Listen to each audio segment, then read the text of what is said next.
What is going on, guys? ICEMAN back here with another video. This time we are going to be looking at this car right here. This is the 95 Mitsubishi Eclipse GSX.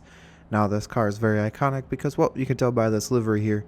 That is the Fast and Furious livery from the first Fast and Furious movie back in 2001.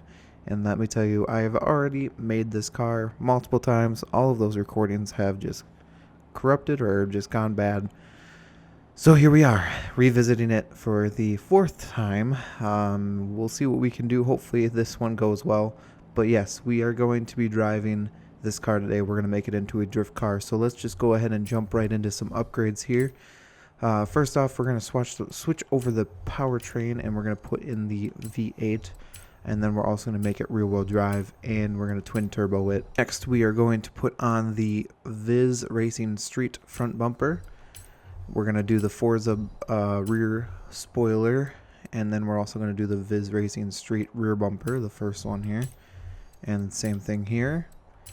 And for the hood, we're going to leave it stock because that's how it was in the movie. It was a stock hood that was carbon fiber. This livery that I have on here right now does not have a carbon fiber hood, so that's the only downside to this livery.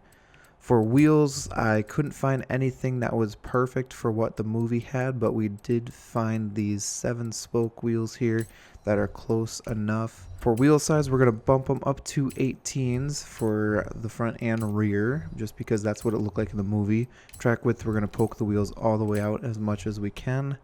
And then moving on to the drivetrain, we're going to go ahead and install all this stuff. As I said before, I have done this already, so all of these stuff I already own. And that's the reason why it's not going to cost me any money to do any of this. But yeah, so we're going to go ahead and just get all of these stuff that we can. This is all platform and handling stuff. I just get everything just because I want to make sure I have enough power to be able to make a nice drift build out of it. So I'm going to go ahead and get all of these performance ones, and I'll see you at the end. All right, and there we are, 34 different items on the car. We're going to go ahead and install all of this. And yeah, let's go ahead and do it. We get our curb weight down to 2,800 pounds. Our peak power goes up to 1,016 horsepower.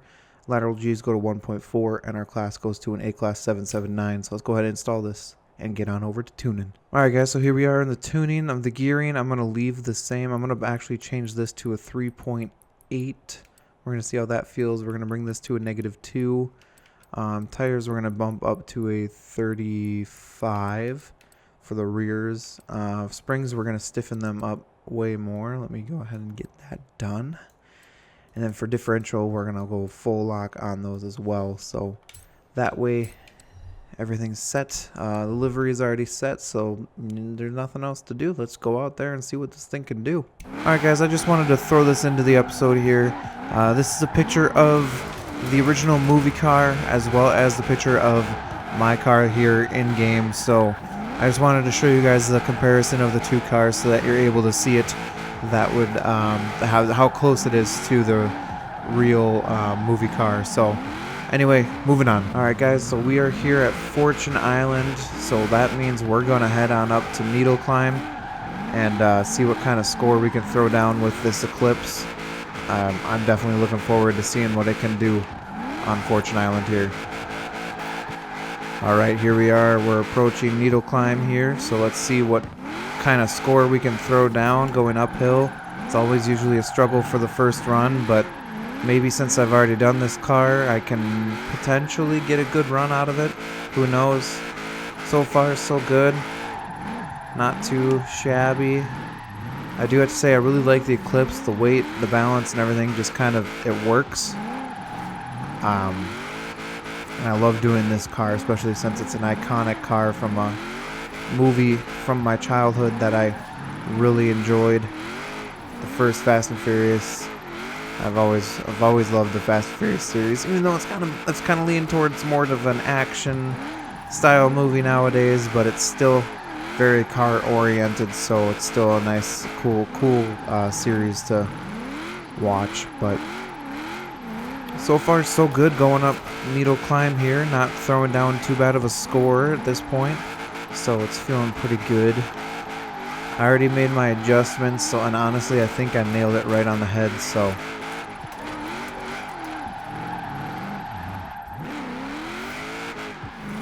I didn't lose it. The points stopped counting, but I didn't lose the drift. It's still there. Oh, a little wide there. Not how I like it, but so far not too bad. 200,000 points. I think that's pretty good for this point.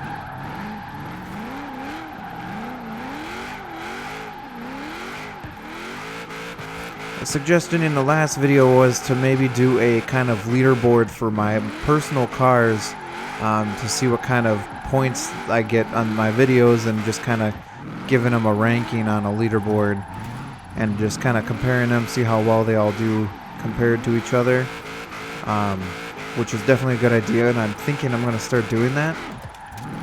However, I'm going to start from a clear leaderboard for once I do start doing it. 303,000, not too bad for the first run uphill, especially for an Eclipse. I'm not gonna lie, I'm very surprised at how nice this thing kind of throws around for drifts.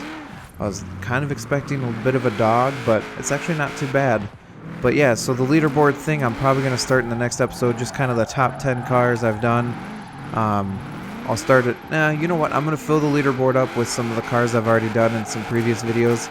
I'm just going to have to do some research and write down some scores that I've gotten and see how well they do. I just compare them together. I'm just going to do the top score from every car.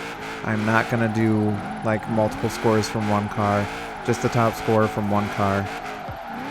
And do a leaderboard off of that, which would be really cool to kind of see, kind of compare how the cars do against each other. And I'm going to do them all at Needle Climb, or maybe a different drift zone at the mainland. So if I do switch to a different drift zone, then I will restart with the leaderboard for that drift zone.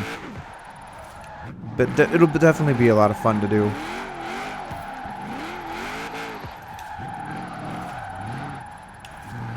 I love iconic movie cars, being able to use them in video games, so it's definitely a lot of fun to do this one. There's one car that I really wish was in a video game, at least a Forza game, and that would be Eleanor from Gone in 60 Seconds. That car is absolutely beautiful. It is definitely one car that I really want to own at some point in my life, but obviously probably not going to happen. But you know, a man can dream for sure. Hopefully one of these days I can own a Mustang or an old 67 fastback or something along those lines, just to get me at least somewhat close to it. I would love that. So here we are going downhill. We've already broken our top points going uphill, so that is pretty awesome. I definitely always do better going downhill, so it's a lot of fun to do this. Oh, kind of locked up there. See what kind of score we can get. Can we break 333,000? I think that was one of my top scores. Oh yeah, easy. Easy peasy.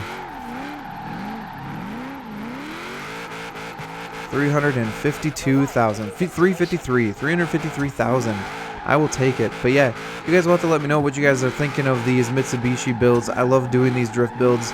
I think I'm just going to kind of stick to that maybe. I'll throw in a few wheel spin challenges every now and again.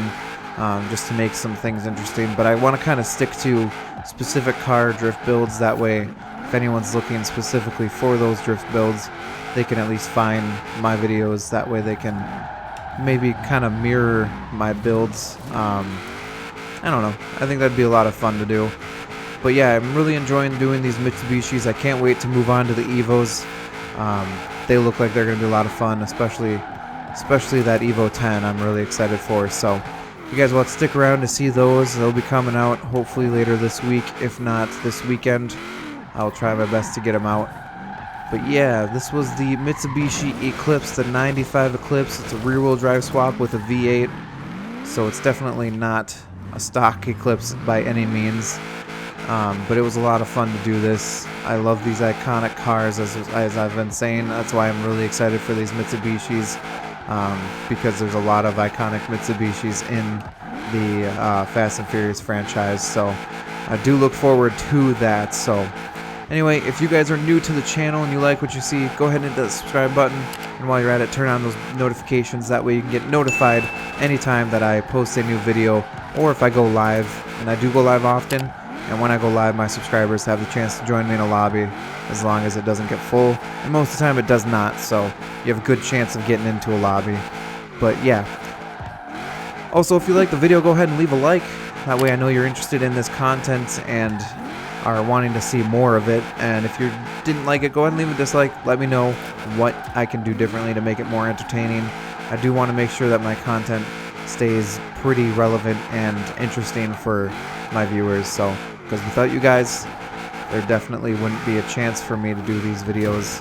As I've said in the past, I really enjoy being able to make these for you guys, be a little bit entertaining, even though I've never really done too much in my YouTube career. But I'm definitely working towards making good content, good quality content for you guys, especially car related content. I try to go for those oddball vehicles that most people tend to ignore, so it's definitely a lot of fun to do. But anyway, hope you guys enjoyed this video, and I will see you in the next one.